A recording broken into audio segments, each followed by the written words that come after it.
Ridwan Kamil bantah isu perselingkuhan. Fitnah lama yang didaur ulang tak sedap kembali menerpa Ridwan Kamil. Kali ini beredar kabar bahwa mantan Gubernur Jawa Barat itu terlibat perselingkuhan dan memiliki anak di luar nikah. Namun Ridwan Kamil langsung buka suara dan membantah tegas tuduhan tersebut. Melalui akun Instagramnya, pria yang akrab disapa Kang Emil itu menyebut isu ini sebagai fitnah keji bermotif ekonomi yang sengaja didaur ulang. Ia mengaku memang pernah bertemu dengan wanita yang disebut dalam isu tersebut, tetapi hanya sekali dalam rangka membahas permohonan bantuan kuliah. Isu ini sudah beres sejak 4 tahun lalu, kenapa diungkit lagi? Ini fitnah yang harus diluruskan, ujarnya. Lebih lanjut, Ridwan Kamil menegaskan akan mengambil langkah hukum untuk menghadapi tuduhan yang dianggapnya merugikan. Di akhir pernyataannya, ia meminta maaf lahir batin kepada semua pihak serta berharap dijauhkan dari fitnah, terlebih di bulan suci Ramadan ini. Dengan klarifikasi ini, Ridwan Kamil berharap masyarakat bisa lebih bijak dalam menyaring informasi dan tidak mudah percaya pada berita tanpa bukti yang jelas. Publik pun bereaksi beragam terhadap klarifikasi Ridwan Kamil ini. Sebagian besar warganet mendukung dan percaya bahwa isu tersebut hanya fitnah yang sengaja diembuskan oleh pihak tertentu. Namun, tak sedikit juga yang masih mempertanyakan kebenarannya.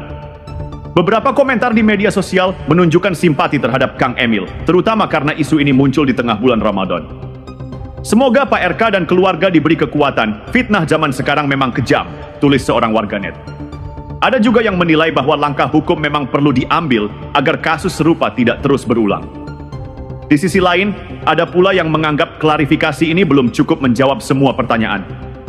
Kalau memang fitnah, buktikan saja di jalur hukum. Jangan cuma klarifikasi di media sosial, tulis seorang pengguna Twitter. Terlepas dari pro dan kontra yang muncul, Ridwan Kamil tampaknya serius menghadapi tuduhan ini. Jika benar ia melanjutkan langkah hukum, publik akan menantikan bagaimana kasus ini berkembang ke depan. Apakah ini benar sekadar isu lama yang dimunculkan kembali, atau ada sesuatu yang lebih besar di baliknya? Waktu yang akan menjawab. Sementara itu, pihak keluarga Ridwan Kamil, termasuk istrinya Atalia Praratya, belum memberikan tanggapan langsung terkait isu ini. Namun, warganet banyak yang menyoroti unggahan-unggahan Atalia di media sosial, mencari tanda-tanda apakah ia terpengaruh oleh kabar tersebut. Sejauh ini, Atalia tetap aktif membagikan kegiatan sehari-harinya tanpa menyinggung isu yang tengah viral. Di sisi lain, beberapa tokoh politik dan rekan dekat Ridwan Kamil turut angkat bicara. Mereka menyayangkan munculnya kembali isu lama ini dan mendukung langkah hukum yang akan diambil. Kami percaya Kang Emil adalah sosok yang memiliki integritas. Fitnah seperti ini harus dilawan agar tidak menjadi presiden buruk di masa depan, ujar salah satu kolega politiknya. Jika benar Ridwan Kamil membawa kasus ini ke jalur hukum, publik tentu akan menunggu bagaimana kelanjutannya. Apakah pihak yang menyebarkan isu ini bisa dibuktikan bersalah? Atau justru ada fakta lain yang akan terungkap? Yang jelas, perhatian masyarakat kini tertuju pada langkah berikutnya dari Ridwan Kamil dan bagaimana ia menyikapi ujian ini di tengah bulan suci Ramadan. Seiring dengan beredarnya isu ini, spekulasi pun semakin liar di media sosial. Beberapa akun anonim terus menyebarkan narasi yang belum terverifikasi, sementara pendukung Ridwan Kamil berusaha meluruskan informasi yang dianggap menyesatkan. Di sisi lain, pakar hukum menilai bahwa langkah hukum yang diambil Ridwan Kamil bisa menjadi preseden penting. Jika memang ini fitnah, pelaku bisa dijerat dengan Undang-Undang Informasi dan Transaksi Elektronik tentang penyebaran berita bohong. Tapi kalau ada bukti yang menguatkan tuduhan tersebut, maka kasusnya bisa berkembang lebih jauh, ujar seorang pengamat hukum. Sampai saat ini, Ridwan Kamil tetap menjalankan aktivitasnya seperti biasa, tanpa menunjukkan tanda-tanda terganggu oleh isu yang beredar. Namun, publik masih menanti bagaimana proses hukum ini akan berjalan. Apakah ada pihak yang akan diproses secara hukum? Ataukah isu ini hanya akan berlalu seiring waktu? Satu hal yang pasti, di era digital seperti sekarang, sebuah informasi bisa dengan cepat menyebar dan membentuk opini publik, terlepas dari benar atau tidaknya. Masyarakat pun dihadapkan pada tantangan untuk lebih kritis dalam menyaring berita agar tidak mudah terpengaruh oleh informasi yang belum tentu benar. Sementara itu, Ridwan Kamil tampaknya tetap tenang menghadapi situasi ini. Ia terus beraktivitas seperti biasa, fokus pada kegiatannya di bulan Ramadan. Namun publik masih menunggu perkembangan lebih lanjut, terutama jika benar ia membawa kasus ini ke ranah hukum. Jika ada bukti kuat, bisa jadi pihak yang menyebarkan isu ini akan menghadapi konsekuensi hukum. Di sisi lain, ini juga menjadi pengingat bagi masyarakat agar lebih bijak dalam menerima dan menyebarkan informasi. Meski telah memberikan klarifikasi, isu ini masih menjadi perbincangan hangat. Beberapa pihak mendukung langkah hukum Ridwan Kamil agar kasus serupa tak terus berulang, sementara yang lain menunggu bukti konkret. Jika benar ada fitnah, maka pelakunya bisa dijerat hukum. Namun jika ada fakta lain yang muncul, kasus ini bisa semakin berkembang. Yang jelas, publik kini menanti bagaimana proses hukum berjalan dan apakah isu ini akan segera mereda atau justru makin berlarut-larut. Di tengah derasnya opini publik, isu ini juga mulai menarik perhatian berbagai pihak, termasuk tokoh politik dan aktivis media sosial. Beberapa mendesak agar hukum ditegakkan seadil-adilnya, sementara yang lain mengingatkan agar tidak buru-buru menghakimi sebelum ada bukti yang jelas. Jika Ridwan Kamil benar-benar melanjutkan langkah hukum, kasus ini bisa menjadi ujian bagi sistem peradilan dalam menangani fitnah di era digital. Apakah pelaku bisa ditemukan dan dihukum, atau justru ada fakta baru yang mengejutkan?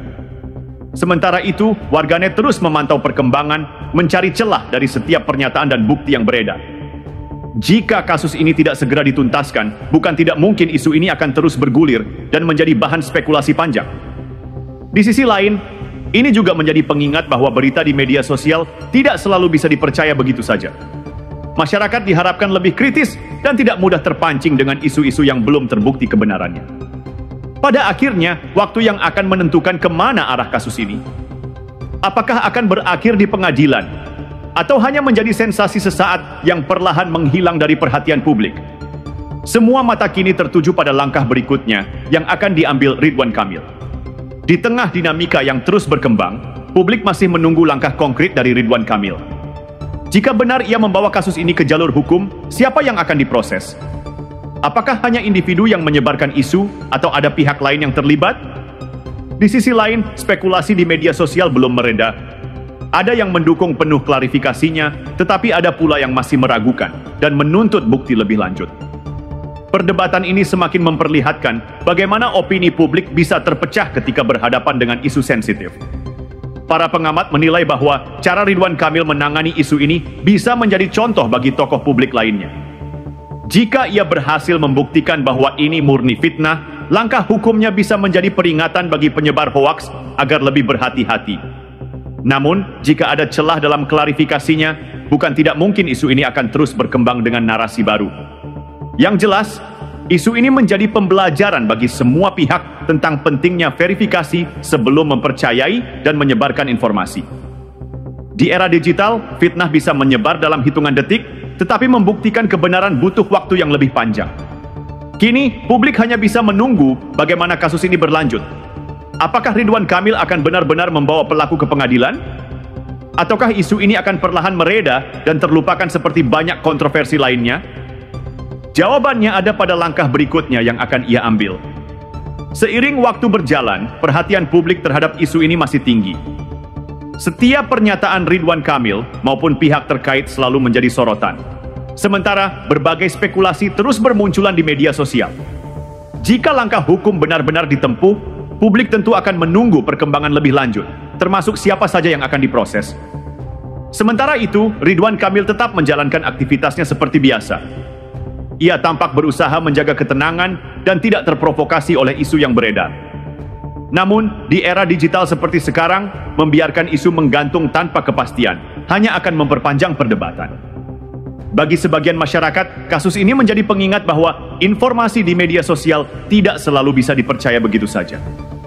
Mereka yang mendukung Ridwan Kamil berharap agar kasus ini segera dituntaskan agar tidak menjadi contoh buruk bagi publik figur lainnya.